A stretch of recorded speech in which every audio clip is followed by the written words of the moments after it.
A ver lo que nos cuenta esta tarde. Gracias. Buenas tardes a todas y a todos. Muchas gracias por dedicar una tarde de primavera a escucharnos.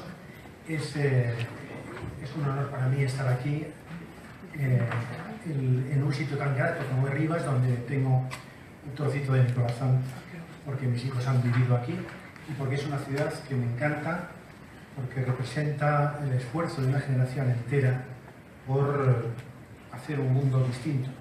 Y aquí se nota en las calles, en los árboles, se nota en la gente, en la mirada, en la felicidad reinante. Y eso es el esfuerzo que todos habéis hecho, Mauriciano, Carmen, durante tantos años y vale la pena. Cuando se llega a Rivas se sonríe, naturalmente, porque es un ambiente grato y amable. Bueno, después de la presentación que me ha hecho Carmen, yo no sé si no sabía si meterme debajo de la mesa o tal, porque ha sido verdaderamente, nunca he oído una presentación tan afectuosa y tan inteligente. No os ha dejado nada en el tintero y me ha dejado a mí prácticamente, bueno, y le agradezco mucho. Carmen además es una persona que vive la política, que le corre por las venas la política, que tiene la capacidad empática de colocarse en el lugar de los demás, y eso es la clave de la política, no es otra cosa. No es otra cosa. Dicen que es una ecuación política entre la ambición y la ética, pero en el caso de personas que se dedican a la política como Carmen, pues todo es una eticidad enorme, todo es una entrega a los demás, todo es un colocarse en el lugar de los otros, y eso es una práctica que aquí en Rivas es habitual. Hay mucha gente que se ha dedicado a la política para hacer felices a todos, ¿no? A todos los demás. Bueno, el tema que me trae hoy aquí, de verdad que muchas gracias, Carmen, por tus palabras tan cariñosas y tan inmerecidas. Bueno, el tema que me trae hoy aquí es uno que yo quisiera ofrecerles a ustedes como para despejar la incertidumbre que se apodera de nosotros cuando nos damos cuenta de los acontecimientos que están sucediendo al otro lado del Atlántico, en el país más poderoso de la Tierra, en este momento. Es un país, como los Estados Unidos de América, donde con sus 10 millones de kilómetros cuadrados casi, y una población de 321 millones de habitantes ahora, pues compone lo que se ha conocido como un país sin fronteras, es decir, es un país gigantesco que tiene unos recursos naturales, energéticos, humanos extraordinarios.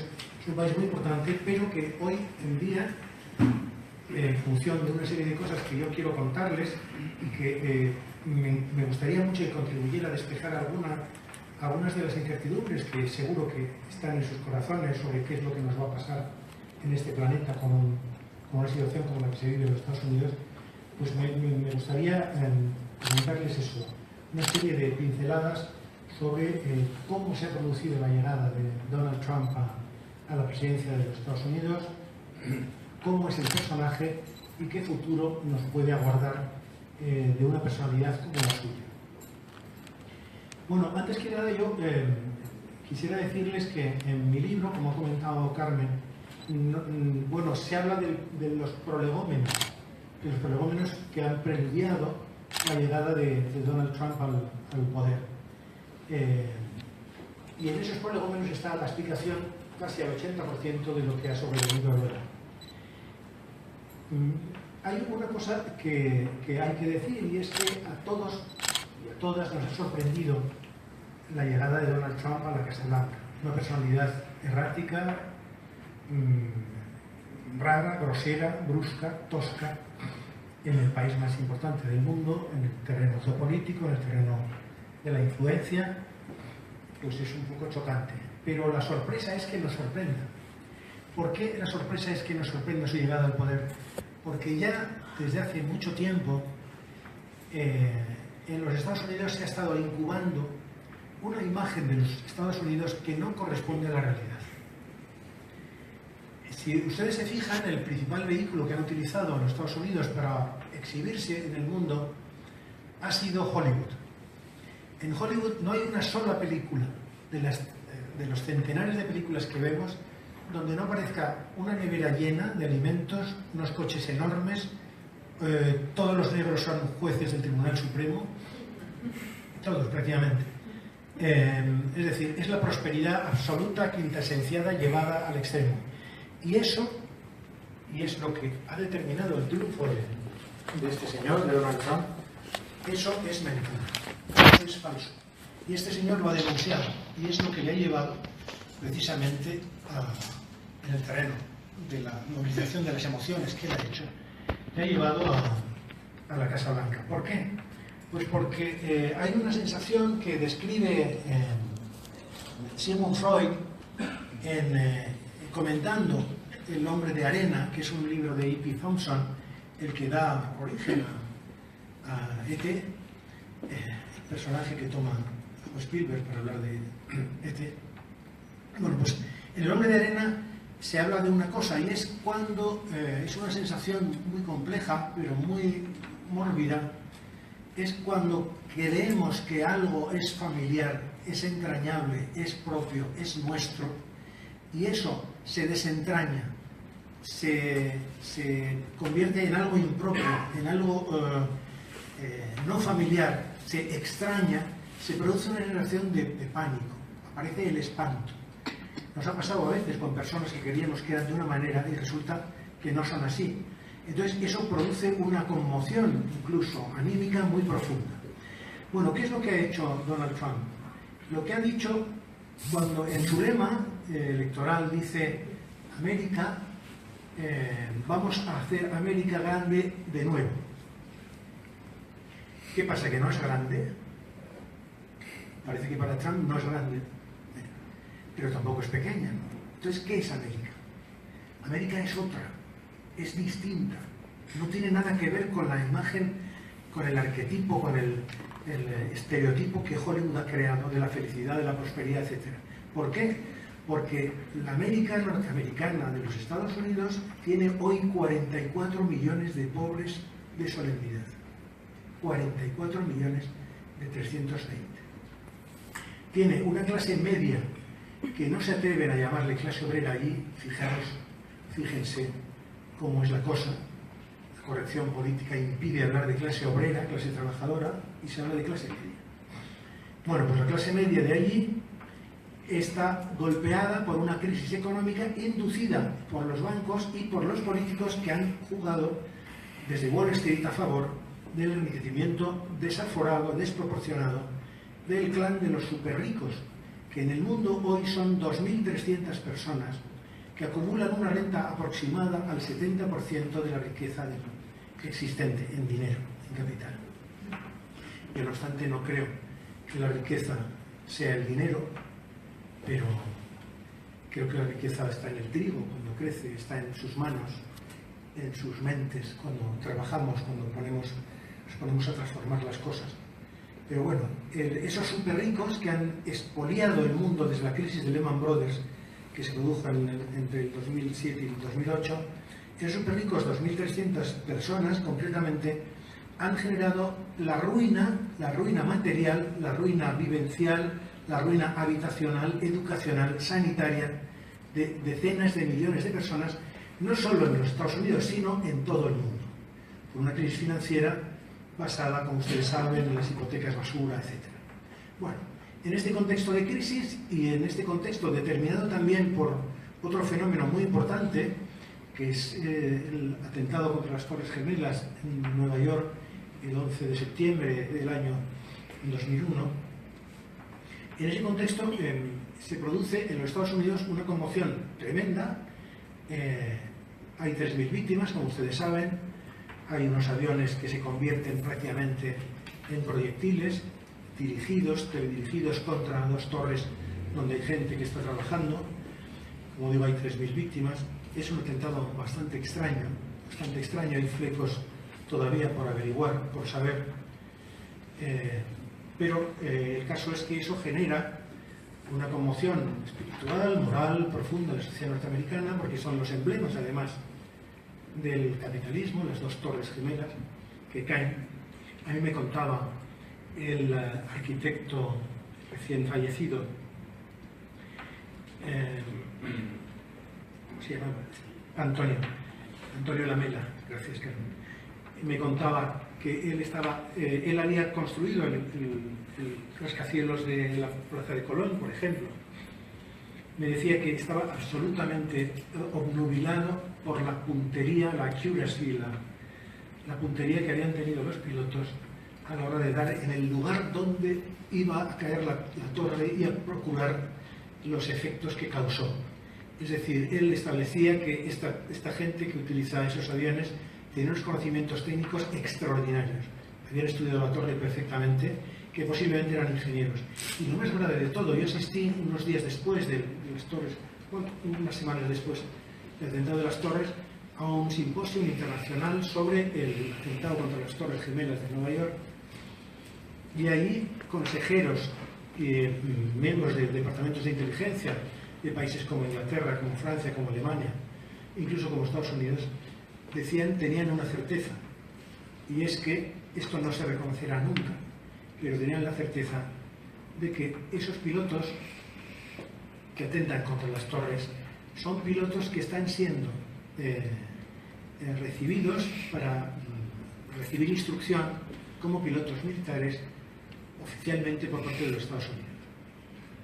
Es decir, son pilotos árabes, pero están recibiendo instrucción como pilotos militares en Estados Unidos y les dan el cambiazo y se convierten en terroristas que atentan contra. Es tan grave eso, que confirman agentes de inteligencia de esos países que les he señalado, que jamás se va a reconocer. Porque eso es para llevarse por delante a la CIA, a la FBI, a cualquiera por la incompetencia de haber dejado que eso se incubara y causarles una mortandad tan grande en un atentado simbólicamente que todos los que lo vivimos lo tenemos en la memoria. Bueno, el caso es que en esa situación el gobierno de los Estados Unidos aprovecha esa coyuntura, la coyuntura de una afrenta gigantesca como la que han sufrido, enorme, con esas víctimas, con esa imagen de las torres cayéndose. ¿Para qué? Lo utiliza como un pretexto político para acudir a un escenario de la tierra crucial, de donde los Estados Unidos habían sido desalojados por la Revolución Islámica iraní, que es el centro de Asia. Entonces, se convierte eso sin declaración de guerra, cosa que es usual en los países cuando quieren entrar en guerra, y se coloca Afganistán, un pequeño país situado a caballo de China, en el bajo vientre de la Unión Soviética, en el norte de la India, en el norte de Pakistán, por donde pasan todas las rutas de la droga, por donde pasan los oleoductos, por donde... Es decir, los Estados Unidos encuentran en el atentado de las Torres Gemelas el pretexto para incorporarse militarmente, a ocupar militarmente un país como Afganistán, donde tienen que estar.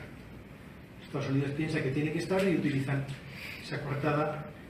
Y esa ocupación militar de Afganistán, junto con la de Irak, que va a proseguir, va a generar aproximadamente 1 millón de víctimas. 1 millón de víctimas directas o personas exiliadas que tienen que abandonar su país. Esto es cómo funciona la política estatal en el exterior de los Estados Unidos. 3.000 personas muertas en las torres, 1 millón de víctimas en otro escenario donde necesitan estar. Aquello desató una serie de leyes, la Patriotic Act, si ustedes recuerdan, etcétera, donde el mundo se dividía por parte de un tipo como el señor Bush Jr. entre países terroristas y países no terroristas. Bueno, de allí vino todo lo que ha venido luego. En los últimos meses tenemos la crisis de Siria, que está concatenada con aquello también. Bueno, pues en este clima, con una sacada de pecho por parte de los norteamericanos, porque han sido agredidos en su moral, en su autoestima, se produce una corriente de una xenofobia extraordinaria, de un ultranacionalismo, y bueno, sacan pecho, y entonces los Estados Unidos vuelven otra vez al escenario internacional, donde se habían alejado un poquito, solo un poquito, y vuelven a ese escenario internacional y comienzan a dirigir con mano de hierro, con bombardeos Luego la gente se sorprende cuando hay esos terribles atentados con tipos que salen de furgonetas y se dedican a apuñalar a la gente por la calle, como pasar en Londres, etc. Pero desgraciadamente la gente no ve lo que está pasando al otro lado. Los bombardeos masivos sobre territorios que la incompetencia política de los Estados Unidos permitió que el Estado Islámico se apoderara de ellos, como es el caso del ISIS, el caso del norte de Siria, el norte de Irak, etc. Allí está muriendo mucha gente de la cual no se habla. En Yemen está muriendo mucha gente de la cual no se habla. En Libia, mucha gente muriendo con bombardeos, napalm, todo tipo de armas, etc. Entonces, bueno, parece que la piel de un occidental vale mucho más que la piel de cualquiera de las personas que está sufriendo esta incompetencia política de la gente que es incapaz de sentarse a dialogar para ver qué es lo que sucede con nuestro mundo. En ese ámbito, como les digo, en ese ámbito de la crisis financiera inducida desde los Estados Unidos por la quiebra de una serie de bancos que tenían la facultad de hacer lo que hicieron, porque si no, no lo hubieran hecho, en un periodo inaugurado por Ronald Reagan, de liberalización, de desregulación de los mercados financieros, vale todo. Bueno, pues resulta que en ese ámbito surge la figura de este señor. No es una casualidad, ni es ninguna sorpresa. No podía ser de otra forma. El ultraliberalismo, el neoconservadurismo norteamericanos, yo lo imagino a veces. ¿Se acuerdan ustedes cuando éramos niños, jugábamos al látigo? La gente se agarra unos a otros y entonces el primero, el que va en la cabeza, va dando vueltas, que tienen su resultado final en el último de la fila, que sale disparado y se pega un golpe tremendo. Bueno, pues en esa metáfora veo yo un poco lo que está pasando. Es decir, el sistema norteamericano, que ha logrado las cotas de deslegitimación política, militar, económica, humanitaria más grandes en su historia, pues resulta que ha tenido que recurrir a este señor, del cual les quiero hablar ahora, para ver si les arregla el patio que ellos han creado, un patio con una contradictoriedad, con una complejidad tremenda. ¿Quién es Donald J. Trump? Bueno, Donald J. Trump, el 14 de junio de este año cumplirá 71 años, casado 3 veces, padre de 5 hijos, Barron, su hijo pequeño, parece que vive en la Torre Trump, y según me ha dicho una corresponsal que ha venido de los Estados Unidos hace unos días, me ha dicho que el niño Barron Trump vive en la planta segunda o tercera de la Torre Trump, que está toda decorada con panes de oro. Bueno, esto es un pequeño dato para ver el personaje. Bueno, ¿con qué personaje estamos? Yo no quisiera ser demasiado adjetivo, me gustaría ser sustantivo, y decirles que este hombre estudió en el Wharton School, obtuvo un bachillerato en economía en un centro dependiente de la Universidad de Pensilvania. Muy pronto, en el año 71, abandona ya los estudios y él, por lo visto, había querido ser militar. Pasó también por una pequeña academia militar en Queens, el barrio norteamericano, neoyorquino, perdón, de donde él procede.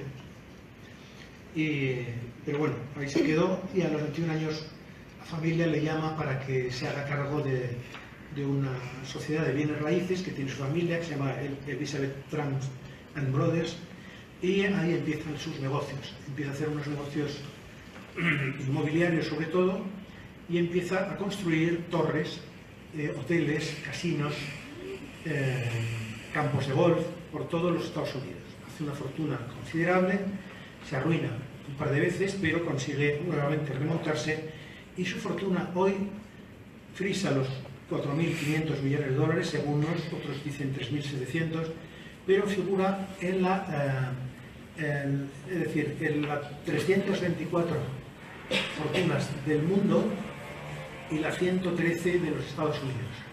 Es uno de los hombres más ricos del mundo, pertenece a ese club de los 2.300 de los que yo les hablaba anteriormente. Bueno, este señor se caracteriza fundamentalmente por que en el terreno también comercial, el terreno del show business, durante 15 años ha participado en un programa, un show un reality show de los Estados Unidos, de Apprentice se llama. También durante 15 años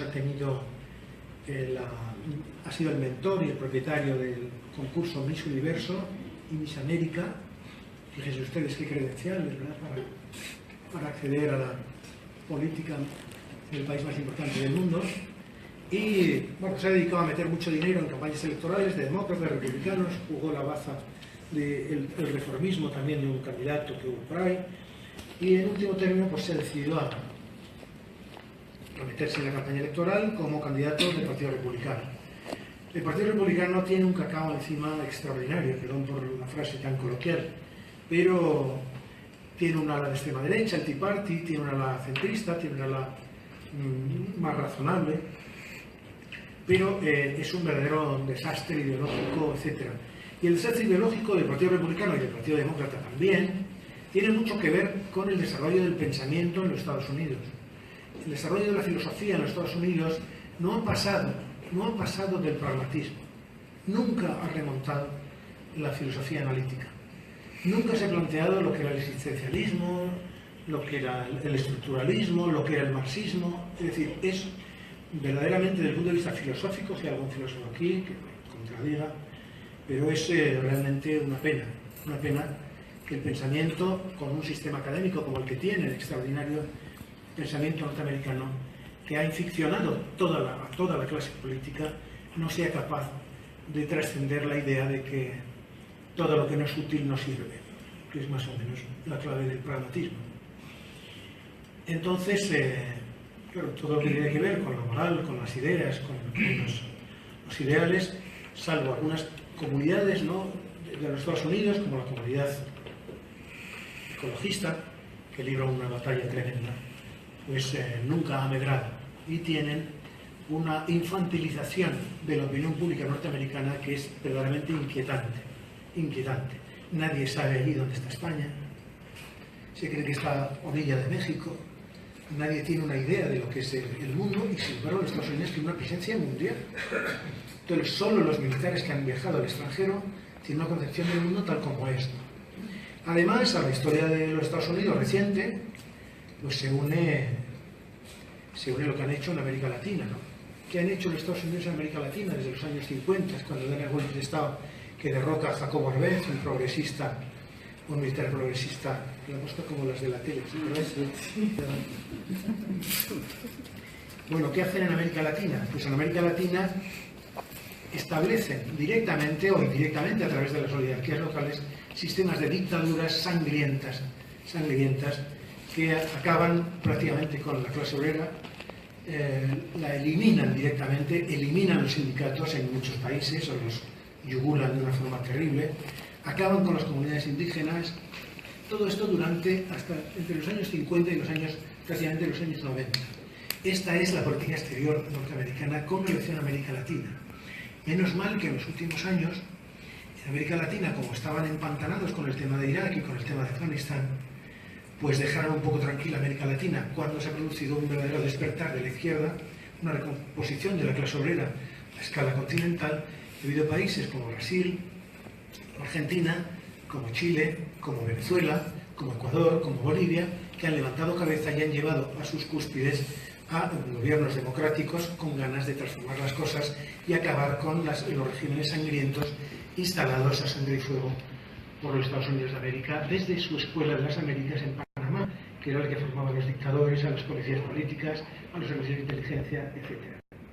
Desgraciadamente esto es así, es decir, un país sobre el cual tenemos la imagen creada por Hollywood, de un país que es próspero, que es de gente buena, de gente maja y tal, que la hay, desde luego, válgame a mí el cielo el negarlo, pero un país que ha hecho mucho daño a muchos otros pueblos por un designio imperial, por la conciencia de que creen que tienen que desarrollar en este planeta una misión trascendental. Bueno, esa misión trascendental desarrollada por los Estados Unidos de América en nuestro planeta ha sido una misión, a mi juicio, teñida de sangre.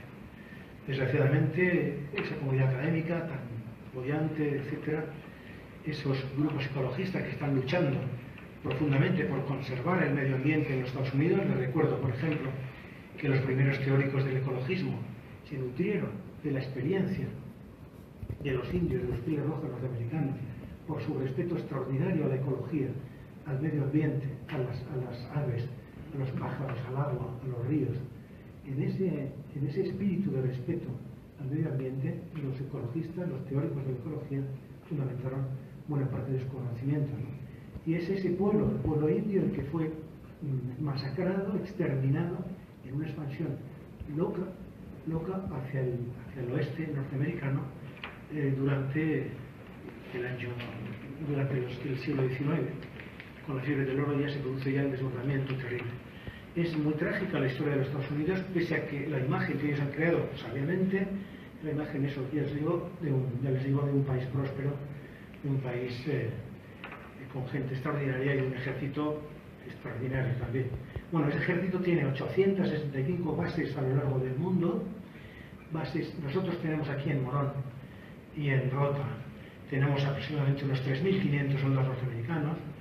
Tenemos 4 destructores nucleares, norteamericanos también. No sabemos el armamento nuclear que hay ahí, pese a que está prohibido por los acuerdos firmados por Estados Unidos con España. Y qué curioso los sucesos de Andalucía, las cosas que suceden en Andalucía desde hace tiempo, ¿no? ¿Por qué no puede haber cambios más profundos, por ejemplo, ¿no? ¿Por qué no puede haber una política más progresista? Bueno, son incitaciones que yo les hago para que ustedes reflexionen al respecto de eso.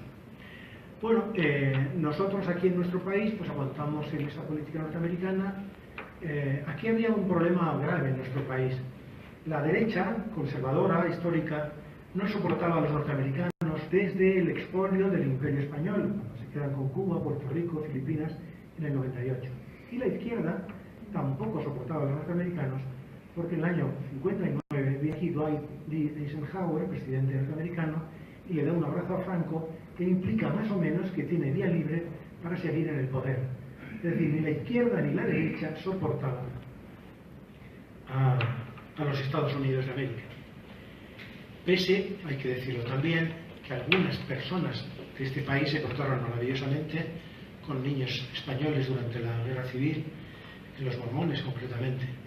Pero bueno, casos aislados. Desde el punto de vista geopolítico, la política norteamericana con nuestro país ha sido, en opinión de muchos, criminal, y en opinión de otros, pues, digna de ser puesta bajo sospecha. Bueno, ¿qué pasa con ese abrazo y tal? Bueno, pues resulta que este país no entraba en la OTAN de ninguna manera. De ninguna manera. No había posibilidad de que España entrara en la OTAN porque la derecha no los podía ver y la izquierda tampoco. ¿Y qué pasa entonces en nuestro país? ¿Te recuerdan? ¿Te recuerdan el 23 de febrero? Qué curioso, ¿no? O sea, un país como los Estados Unidos que tiene bases en norteamericanas, Zaragoza, Torrejón, Morón y Rota, que tiene un aparato de inteligencia en nuestro país. Aquí posiblemente haya algún confidente que les va a contar lo que yo les estoy contando. Pues resulta que no se enteran de lo que está cocinando un sector fascista del ejército.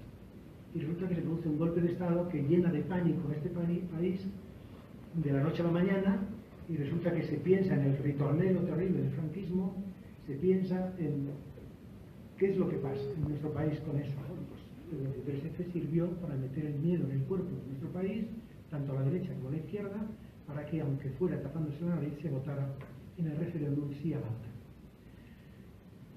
¿Qué pasaba también con el tema de la OTAN? Bueno, que había un problema grave ya propio, ya no un problema exterior de nuestro país, un problema muy grave, y es que desde mediados del siglo XIX nuestro país tenía un problema gravísimo, que era la injerencia del ejército español en la política.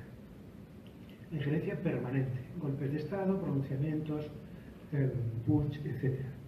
Entonces el Partido Socialista en el gobierno, cuando llega por primera vez, un gobierno democrático, pues dice, bueno, ¿qué manera existe de meter en cintura al ejército? Es decir, de que el ejército español deje de inmiscuirse en la política y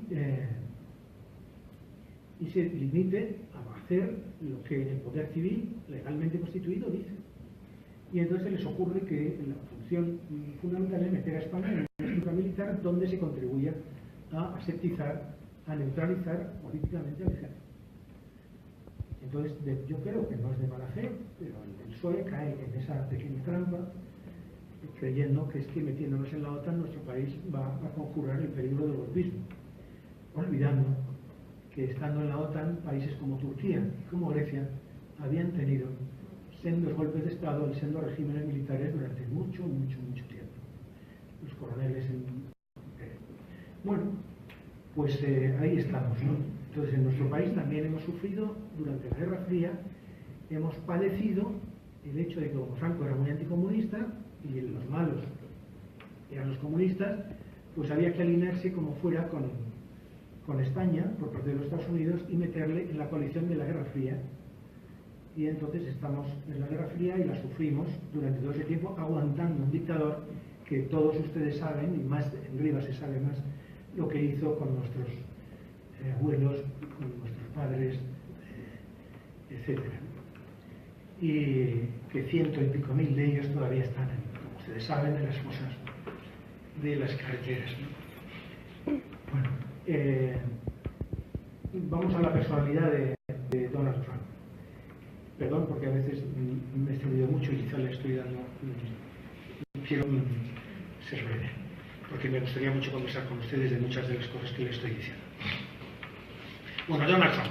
Hay un politólogo norteamericano muy importante que se llama Harold Laswell, que establece una tipología con 3 caracteres para definir la personalidad política. Son administradores, agitadores y teóricos. De esas 3 categorías me da la impresión de que la única que puede aplicarse a Donald J. Trump es la de agitador. Bueno, no es teórico, no tiene ningún planteamiento teórico, no tiene ninguna formación teórica, posiblemente no sabe tampoco lo que es la teoría política, porque se ha dedicado a los negocios, ha vivido en un mundo... Y no es... bueno, administrador a lo mejor sí tiene alguna beta, porque es el nombre de negocios, posiblemente tiene algunas connotaciones, pero bueno, lo suyo fundamentalmente es agitador. ¿Por qué? Porque él moviliza su emocionalidad para movilizar la emocionalidad de los demás, de sus votantes. Entonces, hay un teórico francés que se llama René Lessen, que establece 3 categorías para definir la personalidad política de los políticos y las políticas que enjuician. Son la emotividad, la actividad y la repercusión. ¿Qué es la emotividad? Bueno, define a aquellos políticos que movilizan la emoción de los demás y la suya propia para conseguir réditos políticos. Es el caso de Trump. Trump es un hombre versado hacia su clientela, ese middle profundo norteamericano, donde está el campesino, donde está el empleado que ha sido arruinado, etc. Y entonces impacta sobre las dimensiones emocionales del pueblo. Bueno, hay otros políticos que no son emotivos. Por ejemplo, Obama era más bien no era emotivo, era un hombre flemático, era un hombre... pero este señor es un hombre apasionado y emotivo, Donald Trump. La segunda categoría es la actividad. ¿La actividad qué es lo que define? Pues un político que cuando tiene un obstáculo o bien se enfrenta directamente a ese obstáculo o bien lo vadea. El activo es el que se enfrenta directamente y el pasivo es el que rodea. Bueno, pues se trata... Tenemos un personaje entonces que es emotivo, que es activo porque afronta directamente los problemas. Y ahora en el terreno de la repercusión, Donald Trump es... la repercusión define a los hombres políticos y mujeres políticas que o dan prioridad al presente, que serían los primarios, o dan prioridad al pasado o al futuro, que serían las personalidades secundarias. Bueno, estamos claramente ante el caso de un hombre que se enfrenta directamente al presente, que el pasado parece que no le importa mucho y el futuro, pues de momento tampoco. Entonces tenemos emotivo, activo, primario y tenemos agitador. Tenemos un hombre colérico, tenemos un hombre marciano. Entre marciano y venusiano, los marcianos son los más guerreros y los venusianos sería un talante más conciliador, más negociador. Y tenemos, desde el punto de vista psicoanalítico y psiquiátrico, tenemos una personalidad conocida como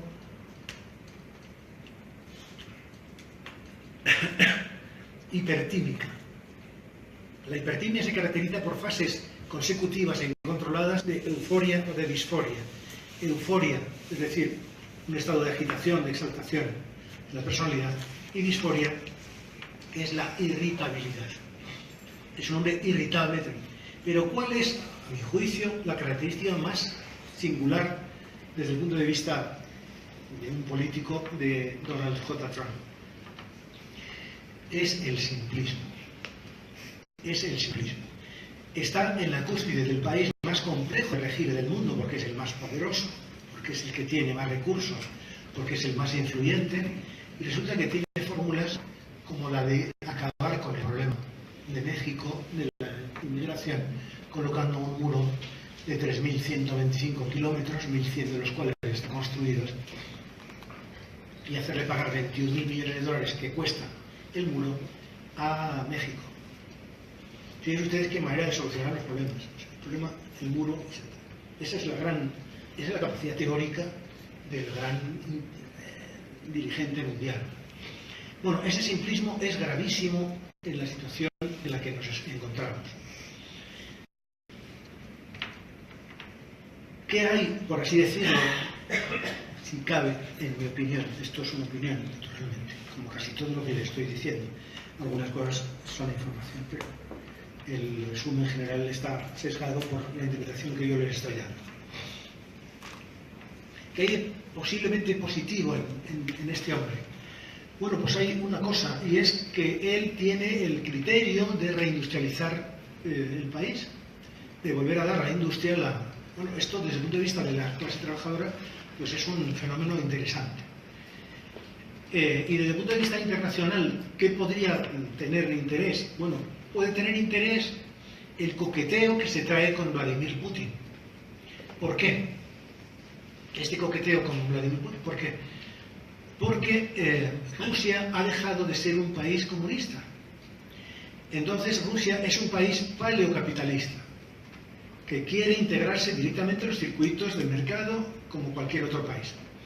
Entonces Trump, que es un hombre de negocios, dice, hombre, si conseguimos coquetear con este hombre, con Trump, convertimos a Rusia en un mercado que absorba los excedentes industriales, informáticos, e incluso agrícolas también, que Rusia tiene una buena agricultura, los excedentes, y contribuimos a reindustrializar nuestro país y también reindustrializar Siberia. Contamos con la oligarquía también rusa y podemos hacer negocios. Se puede hacer negocio. Y sobre todo, desde el punto de vista geoestratégico, desafectamos, desalineamos, separamos a Moscú de Pekín, que es el eje que realmente preocupa a los Estados Unidos. O sea, lo único que tiene, en cierto modo, cierto interés por lo novedoso, es que él quiere tener una política negociadora con Rusia. Bueno, pues esto es no lo que yo les estaba contando de su personalidad errática, de sus caprichos, de su carácter grosero, de esa personalidad incontrolable, etc. No. Lo que va a causar la caída muy posible de Donald Trump mediante o un golpe de Estado o un impeachment, en mi opinión, ya les digo que estoy opinando, es el que no perpetúe en clave rusófoba el anticomunismo y el antisovietismo. Porque el complejo militar industrial norteamericano necesita una buena guerra, una buena contienda, un buen preludio bélico. Y el preludio bélico que configura el Estado Islámico no es suficiente, porque el problema del Estado Islámico es un problema que se podría solucionar policialmente, infiltrándose dentro y reventándolo, pero no con una guerra regular, mandando aviones, mandando barcos, mandando carros de combate.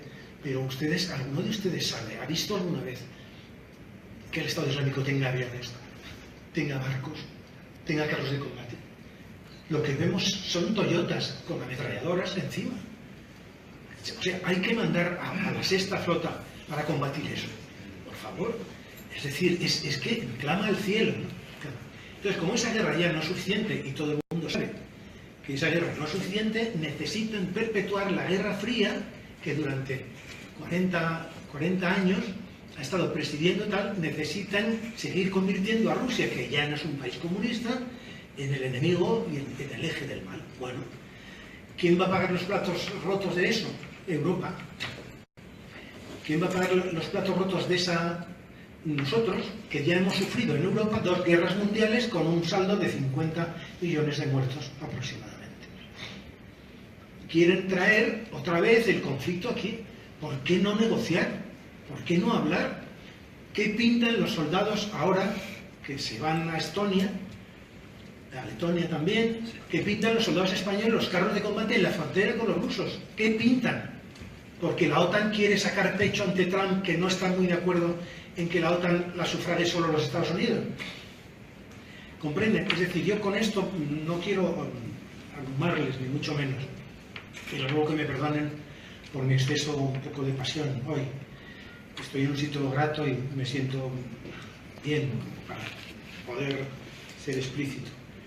Pero de verdad, nuestro mundo atraviesa una situación muy inquietante, muy preocupante, si todo lo que va a suceder va a pasar por las manos de este señor. Y para una cosa que tiene, que podría en cierto modo desactivar la bomba de relojería en la que se ha sentado, pues resulta que va a ser lo que muy posiblemente le cause su derrocamiento, no lo que nosotros pensamos sobre su personalidad errática o sobre su demagogia, su xenofobia, su machismo. Había que ver, es que da hasta pena contemplar el rostro de su esposa con la situación de esclavismo que debe estar sufriendo, ¿no? Bueno, es de la CIA.